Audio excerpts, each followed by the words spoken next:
ಬೆಡ್ತಿ ವರದಾ ಮತ್ತು ಅಘನಾಶಿನಿ ವೇದಾವತಿ ನದಿ ಜೋಡಣೆಯನ್ನ ಸಿರ್ಸಿ ತಾಲೂಕಾ ಪಶ್ಚಿಮ ಭಾಗದ ಚುನಾಯಿತ ಗ್ರಾಮ ಪಂಚಾಯತ್ ಪ್ರತಿನಿಧಿಗಳ ಒಕ್ಕೂಟ ತೀವ್ರವಾಗಿ ಖಂಡಿಸಿದೆ. ಜನವರಿ 11ರಂದು ನಡೆಯಲಿರುವ ನದಿ ಜೋಡಣೆ ವಿರೋಧಿ ಸಮಾವೇಶಕ್ಕೆ ಒಕ್ಕೂಟವು ಸಂಪೂರ್ಣ ಬೆಂಬಲ ಸೂಚಿಸಿದೆ ಎಂದು ತಿಳಿಸಿದೆ. ಈ ಕುರಿತು ಸಿರ್ಸಿ ನಗರದ ತಾಲೂಕಾ ಪಂಚಾಯತ್ ಅಬ್ದುಲ್ ನಜೀರ್ ಸಾಬ್ ಸಭಾಭವನದಲ್ಲಿ ಗುರುವಾರ ಒಕ್ಕೂಟದ ಅಧ್ಯಕ್ಷ ನವೀನ್ ಶೆಟ್ಟಿ ನೇತೃತ್ವದಲ್ಲಿ ಸಭೆ ಜರುಗಿದ್ದು ಎಲ್ಲ ಪದಾಧಿಕಾರಿಗಳು ಸದಸ್ಯರು ಒಕ್ಕೊರಲಿನಿಂದ ನದಿ ಜೋಡಣೆ ವಿಷಯವನ್ನು ವಿರೋಧಿಸಿದರು. ಸಭೆಯ ಬಳಿಕ ಮಾತನಾಡಿದ ನವೀನ್ ಶೆಟ್ಟಿ, ನದಿ ಜೋಡಣೆಯಿಂದ ಪಶ್ಚಿಮ ಘಟ್ಟಗಳ ಪರಿಸರದ ಮೇಲೆ ಕೆಟ್ಟ ಪರಿಣಾಮ ಬೀರಲಿದೆ. ಜಿಲ್ಲೆಯ ಘಟ್ಟದ ಕೆಳಗಿನ ಕೃಷಿ ಜಮೀನುಗಳಿಗೆ ನೀರಿನ ಸಮಸ್ಯೆ ಉಂಟಾಗಿ ಜನರ ಜೀವನ ಕಷ್ಟವಾಗಲಿದೆ. ಘಟ್ಟದ ಮೇಲೆ ಅದರಲ್ಲೂ ಸಿರಿಸಿ ಭಾಗದಲ್ಲಿ ಸೂಕ್ಷ್ಮ ಪ್ರದೇಶಗಳಲ್ಲಿ ಭೂಕುಸಿತದ ಆತಂಕವಿದೆ. ಕಾರಣ ನದಿ ಜೋಡಣೆ ಒಂದು ಪರಿಸರ ಮಾರಕ ಯೋಜನೆಯಾಗಿದೆ.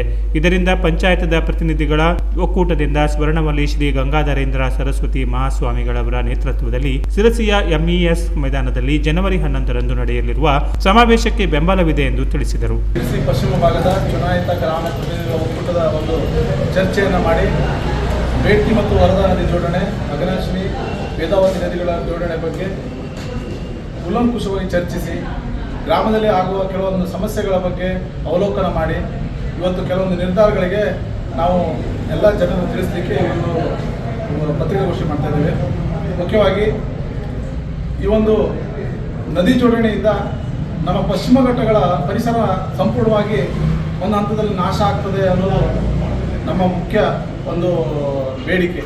ಏನಂತಂದರೆ ನಾವು ಈ ಒಂದು ಯೋಜನೆ ಕಾರ್ಯರೂಪಕ್ಕೆ ಬಂತಂದರೆ ನಮ್ಮ ಪಶ್ಚಿಮ ಘಟ್ಟಗಳ ಕಾಡುಗಳು ನಾಶ ಆಗ್ತದೆ. ಅದ್ರ ಜೊತೆಯಲ್ಲಿ ಇಲ್ಲಿ ಕೃಷಿಯನ್ನೇ ನಂಬಿಕೊಂಡಿರುವ ಬಡ ಕೃಷಿಕರಿಗೆ ಭೂಮಿ ಮತ್ತು ಕೃಷಿಯಿಂದಲೂ ಹೊಡೆತ ಮತ್ತು ಭೂಮಿಯನ್ನು ಕಳ್ಕೊಳ್ಳುವಂಥ ಒಂದು ಸ್ಥಿತಿ ಒದಗಿ ಬರ್ತದೆ ಅನ್ನೋದು ಈ ಮೂಲಕ ಹೇಳ್ತಿದ್ದೀವಿ. ಅದ್ರ ಜೊತೆಯಲ್ಲಿ ಭೂಕುಸಿತ, ಈಗ ಸಿರ್ಸಿಯಲ್ಲಿ ಮೊದಲೇ ನೋಡಿದ್ವಿ, ಶಿರೂರು ಘಟ್ಟದಲ್ಲಿ ಆ ಥರ ಒಂದು ಭೂಕುಸಿತ ಆಗಿತ್ತು. ಅದೇ ಥರ ಈಗ ಸಿರ್ಸಿಯಲ್ಲಿ ತುಂಬ ಈ ಥರ ಲ್ಯಾಂಡ್ ಸ್ಲೈಡಿಂಗ್ ಆಗ್ತಾ ಇದೆ. ಈ ಒಂದು ಯೋಜನೆಯಿಂದ ಕಣಿವೆಗಳನ್ನು ತೆಗೆದ್ರೆ ಖಂಡಿತವಾಗೂ ಸಿರ್ಸಿ ಸುತ್ತಮುತ್ತ ದೊಡ್ಡ ಒಂದು ಭೂಕುಸಿತದ ಸಮಸ್ಯೆ ಎದುರಾಗ್ತದೆ. ಇದ್ರ ಜೊತೆಯಲ್ಲಿ ಈ ಒಂದು ನೀರನ್ನು ನಂಬಿಕೊಂಡಿರುವಂತಹ ಘಟ್ಟದ ಕೆಳಗಿನ ಪ್ರದೇಶದವರಿಗೆ ಒಂದು ಕೃಷಿ ಭೂಮಿಯನ್ನು ಕೃಷಿ ಮಾಡಲಿಕ್ಕೆ ಉಪಯೋಗಿಸಕ್ಕಾಗದೇ ಇರುವಂಥ ಪರಿಸ್ಥಿತಿ ಬರ್ತದೆ. ಅದ್ರ ಜೊತೆಯಲ್ಲಿ ಇದೇ ನೀರನ್ನು ಈ ಒಂದು ಉತ್ತಮ ಪೌಷ್ಟಿಕಾಂಶ ಇರುವಂಥ ನೀರನ್ನು ನಂಬಿಕೊಂಡಿರುವ ಒಂದು ಮೀನುಗಾರಿಕೆ ಕೂಡ ಸಂಕಷ್ಟಕ್ಕೆ ತುತ್ತಾಗ್ತದೆ. ಇವೆಲ್ಲ ಒಂದು ದುಷ್ಪರಿಣಾಮಗಳಿರೋದ್ರಿಂದ ಈಗಾಗಲೇ ರಾಜ್ಯ ಸರ್ಕಾರ DPRಗೆ ಒಪ್ಪಿಗೆ ಕೊಟ್ಟು DPR ತಯಾರು ಮಾಡ್ತಾ ಇದೆ. ಅದರ ಜೊತೆಯಲ್ಲಿ ಈ ಒಂದು ಕೇಂದ್ರ ಸರ್ಕಾರ ಮತ್ತು ರಾಜ್ಯ ಸರ್ಕಾರ ಎರಡೂ ಕೂಡಿ ಈ ಒಂದು ಯೋಜನೆಯನ್ನು ಏನು ಮಾಡ್ತಾ ಇದೆ, ಇದರ ಒಂದು ಯೋಜನೆ ಅನುಷ್ಠಾನ ಆದರೆ ನಮ್ಮ ಸಿರ್ಸಿ ಸುತ್ತಮುತ್ತಲು ಅಂದರೆ ನಮ್ಮ ಉತ್ತರ ಕನ್ನಡ ಜಿಲ್ಲೆಗೆ ಒಂದು ದೊಡ್ಡ ಸಂಕಷ್ಟ ಬಂದು ಒದಗ್ತದೆ. ನಮ್ಮ ಮುಂದಿನ ಒಂದು ಪೀಳಿಗೆಗೆ ನಾವು ಒಂದು ಬಿಟ್ಟು ಹೋಗುವ ಒಂದು ದುಷ್ಪರಿಣಾಮ ಆಗ್ತದೆ ಅನ್ನೋದು ಈ ನಮ್ಮ ಒಂದು ಒಕ್ಕೊರಲಿನ ವಿಚಾರ.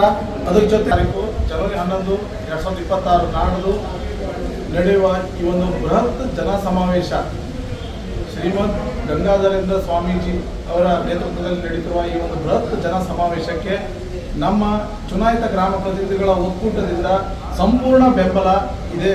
ಇಂದು ನಾವು ಸಂಪೂರ್ಣ ಬೆಂಬಲ ಇದೆ ಅಂತ ನಾವು ಚರ್ಚಿಸಿ ಈ ಒಂದು ತೀರ್ಮಾನ ತಂದಿದ್ದೇವೆ. ಪ್ರತಿಯೊಬ್ಬರು ಈ ಒಂದು ನಮ್ಮ ಪ್ರತಿ ಸದಸ್ಯರು, ಗ್ರಾಮ ಪಂಚಾಯತ್ ಸದಸ್ಯರು ಕೂಡ ಈ ಒಂದು ಜನ ಸಮಾವೇಶಕ್ಕೆ ಪಾಲ್ಗೊಳ್ತೇವೆ. ಅದರ ಜೊತೆಯಲ್ಲಿ ಊರಿನ ಎಲ್ಲರೂ ತಮ್ಮ ಕೆಲಸ ಕಾರ್ಯಗಳನ್ನು ಒಂದು ದಿನದ ಮಟ್ಟಿಗೆ ಬಿಡುವು ಮಾಡಿಕೊಂಡು ಮಧ್ಯಾಹ್ನ 2 ಗಂಟೆಯಿಂದ ಸಂಜೆ 5:30ರವರೆಗೆ ಈ ಒಂದು ನಡೆಯುವ ಈ ಒಂದು ಜನ ಸಮಾವೇಶಕ್ಕೆ ಪ್ರತಿಯೊಬ್ಬರು ಪಾಲ್ಗೊಳ್ಳಬೇಕು ಅಂತ ಕೇಳ್ಕೊಳ್ತಿದ್ದೇವೆ. ಈ ವೇಳೆ ಒಕ್ಕೂಟದ ರಾಜ್ಯ ಕಮಿಟಿ ಸದಸ್ಯ ಸಂದೇಶ್ ಭಟ್ ಬಳಕಂಡ, ಜಿಲ್ಲಾ ಕಮಿಟಿ ಸದಸ್ಯ ಪ್ರವೀಣ್ ಹೆಗಡೆ, ಒಕ್ಕೂಟದ ತಾಲೂಕಾ ಉಪಾಧ್ಯಕ್ಷ ನಾರಾಯಣ್ ಹೆಗಡೆ, ಅನುಸೂಯ ಹೆಗಡೆ ಸಾಲ್ಕುಣಿ, ಅನುರಾಧ ವಾನಳ್ಳಿ, ಜ್ಯೋತಿ ಹೆಗಡೆ ಜಾನ್ಮನೆ, ಗಣಪತಿ ಸದಾಶಿವಳ್ಳಿ, ಗೋಪಾಲಕೃಷ್ಣ ಮಂಜಗುಣಿ ಉಪಸ್ಥಿತರಿದ್ದರು. Canara plus news, Sirsi.